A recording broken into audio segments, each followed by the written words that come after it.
Welcome back. Donald Trump may be just 6 months into his young presidency, but Democrats are already salivating at their prospects in the next presidential election, and the field of potential challengers keeps growing and growing. The usual suspects for Dems in 2020 include Joe Biden, Bernie Sanders, Elizabeth Warren, but nearly a dozen more names are being floated as potential candidates, with the list expected to grow into the biggest Democratic field ever. But could a bunch of celebrities jump in as well? Oprah Winfrey, Mark Cuban, Kanye West, perhaps Mark Zuckerberg. Just some of the famous names that have been thrown about. People contemplating a run for the Oval Office.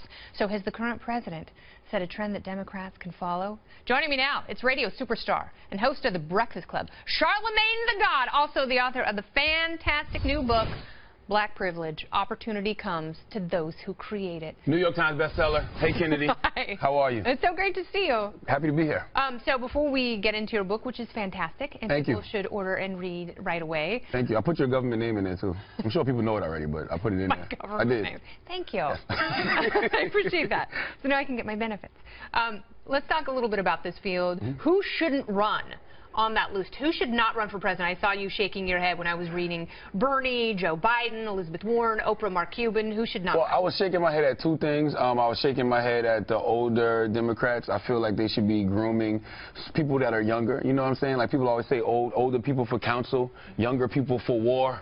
Like, you know, the way this government is going right now, the way the country is right now, like, we need somebody that's actually prepared for battle and prepared for war. So I think the older Democrats should be grooming the younger ones. When I keep hearing the same old names, I'm like, eh. And then when it comes to the celebrity thing, I'm like totally against that. Like, that's a terrible trend that Donald Trump has set. I said it before. I said Donald Trump creates the best case of optimism for all Americans. Yeah. Like, I know as a black man, I'm supposed to say Barack Obama created the greatest case of optimism, but I don't have the education level that Barack Obama has. Barack Obama is actually a scholar. But if Donald Trump can be president, I can do anything.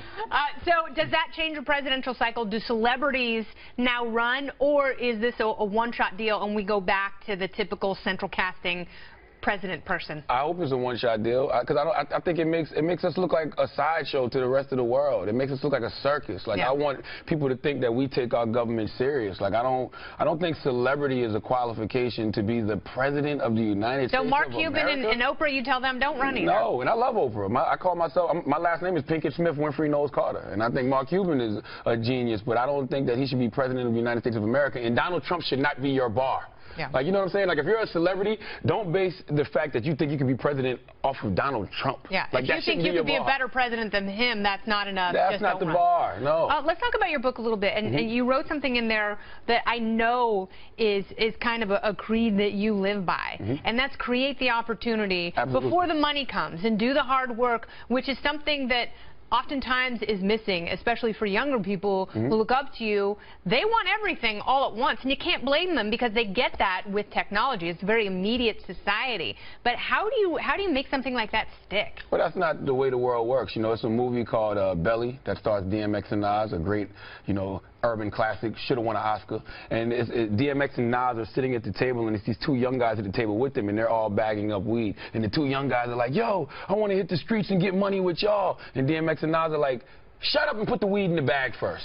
So that's one of my principles in my book. Your chapter. Yeah, put the weed in the bag, because everything has a process. Like, nothing happens instantly. Like, you have to go through a process. Like, when you're a woman, you get pregnant and you have to carry the baby for 9 months. Like, everything goes through a process. If you go to college, you're not going to get your bachelor's degree unless you're in school for 4 years, or you take the required amount of classes. You have to go through a process in life. Everything has stages. Like, so I'm just telling kids, like, enjoy the process, because there is an end result. There is an end result. And what do you think guarantees the kind of success and opportunity that you have?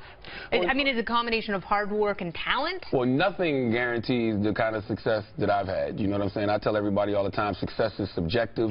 You know, this is what I chose to do with my life. A lot of the things that are happening in my life, I would have never imagined. Some things I did imagine, some things I haven't imagined. But it's a guy out there right now that's making $40,000 a year somewhere, and his wife is happy, and his kids are happy, and he's happy doing whatever it is that he does. Even if if it's working at UPS or, you know, whatever, construction, but he's happy. That's success. And I think a lot of times in America, we've equated celebrity with success so much and fame with success so much that we just forget success is subjective. Success is whatever makes you happy. Well, I'm happy you're here. Thanks so much for coming by. Congratulations on the book, Thank Black you. Privilege, Charlamagne Tha God. Beautiful. Great picture, too.